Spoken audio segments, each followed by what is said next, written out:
Aujourd'hui, je suis venu faire une vidéo sur l'effet Mandela de Fruit of the Loom et du Cornucopia, qui est la corne d'abondance. Fait que, juste un petit refresh avant, c'est quoi ça, l'effet Mandela? Fait que l'effet Mandela, dans le fond, c'est qu'il y a du monde qui se rappelle que Pikachu, il a la queue noire, puis il y en a d'autres qui se rappellent que finalement, il n'y a pas la queue noire. Fait que lequel est-ce que vous pensez qui est le bon? Alors, on a ici environ 2-3 secondes. Eh bien, c'est celui-là. Maintenant, le bonhomme Monopoly, est-ce qu'il y a un monocle ou pas de monocle? Le monocle, c'est la lunette à un seul œil. Donc, la réponse est celui-là. Moi, personnellement, je me rappelle qu'il y avait un monocle. Mais là, on passe vraiment au vif du sujet, qui est le logo de Fruit of the Loom. OK? Puis moi, je m'en rappelle, OK, qu'il y avait ça, là, la corne d'abondance. Mais il l'a pas. Et moi, je me rappelle qu'il l'avait parce que quand j'étais jeune, puis qu'on allait chez Walmart, dans le fond, il y avait ça sur les bobettes puis tout, puis je demandais à mes parents c'est quoi ça? Puis ça avait tout le temps piqué ma curiosité parce que justement, je comprenais pas c'était quoi cette espèce d'affaire-là. Là, ça s'appelle un cornucopia ou une corne d'abondance. Ce qui arrive avec les logos, vous l'avez peut-être remarqué, c'est que ça change. Au fil des années, des fois, ils changent leur logo. Comme ici, on peut voir avec Google que au fil des années, ils changent leur logo. Ce qui est la même chose avec pas mal toutes les marques. Mais là, l'affaire qui arrive, c'est que Fruit of the Loom, eux autres, là, ils affirment qu'il n'y a jamais eu ça, l'espèce de petite corne d'abondance là, bizarre. Il n'y a jamais eu ça, mais il y a tellement de monde qui s'en rappelle. Fait que là, le monde a commencé à fouiller dans leur vieille bobette, comprends-tu? Puis, il y en a un qui dit qu'il a trouvé un résidu. Et le voici. Sauf qu'en réalité, c'est un fake. Ok, c'est pas vrai, c'est quelqu'un qui a fait du Photoshop, whatever. Il y a quelqu'un qui a mis ça sur Internet, mais c'est pas vrai. Mais moi, je m'en rappelle qu'il y avait ça, puis je suis pas tout seul à m'en rappeler. Fait que là, il y a du monde qui ont poussé leur recherche un peu plus loin. Ce qui arrive, c'est qu'il resterait des résidus dans notre timeline comme ça ici. Ok, ça, c'est un jeu de société qui s'appelle Advertising 2. Puis comme qu'on peut voir la carte ici, dans le fond, c'est comme un jeu qu'on pose des questions, puis il y a une réponse. Ok? Puis là, il demande comme, c'est quoi le logo? OK? Que ce sont des sous-vêtements. Il y a un cornucopia. Et je le répète, un cornucopia, c'est l'espèce de corne d'abondance qu'il y a là. Puis qu'il y a des pommes et des raisins. Puis la réponse, c'est Fruit of the Loom. Sauf que Fruit of the Loom, dans le fond, eux autres, ils affirment qu'il n'y en a jamais eu de cette crise de corne d'abondance de même. OK? Puis tout le monde qui fouille dans leur vieille bobette, ils ne trouvent pas. Il devrait bien avoir une crise de résidus à quelque part.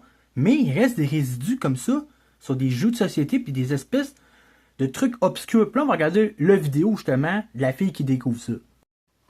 That we look at is called clues. That's the theme. So the idea is that you give your partner the clues and they have to guess the brand. The first 3 clues right here are underwear, cornucopia, and apples and grapes. Can you guess what the brand is? Can you guess? I know it's backwards, but you can read that. It's Fruit of the Loom.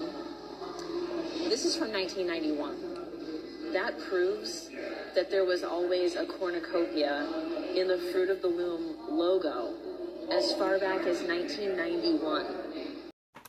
Ensuite, comme vous pouvez voir, il y a plusieurs résidus comme ça. Ça, c'est un vieux magazine que quelqu'un a trouvé.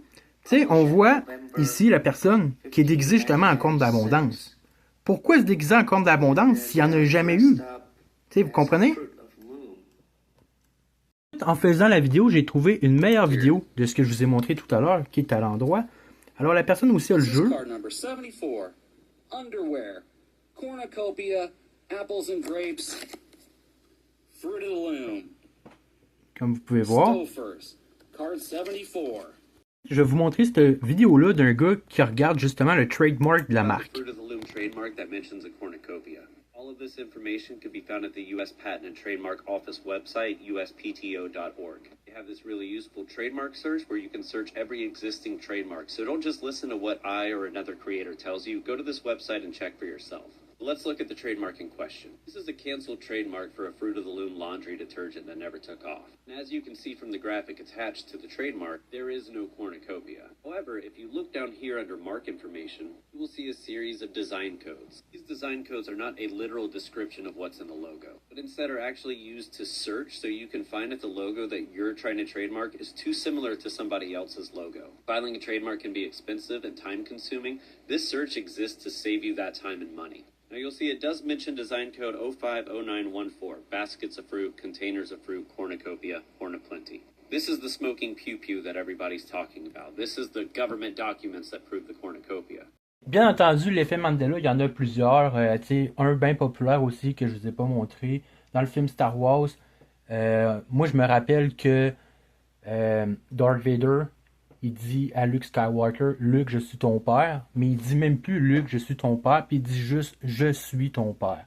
Puis moi, je trouve que ça n'a pas de sens parce que quand on était jeune puis qu'on jouait à Star Wars, ben, on disait toujours cette phrase-là, Luke, je suis ton père.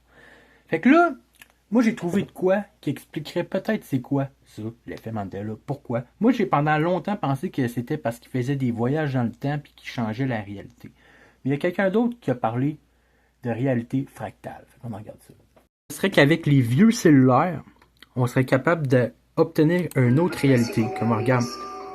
Avec cela, on voit qu'il y a la queue noire, mais sans le vieux cellulaire, il y a la queue jaune.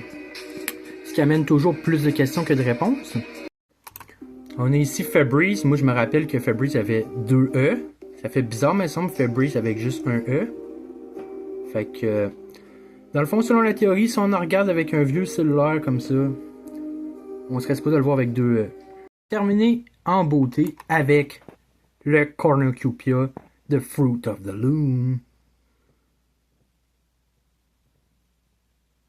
Dans le fond, moi, je tiens à dire que tant aussi longtemps que je ne l'aurais pas testé moi-même avec un vieux cellulaire, voir si c'est vrai, je suis pas convaincu de la chose, mais j'essaie de trouver quelqu'un qui a un vieux cellulaire de même, mais c'est rare.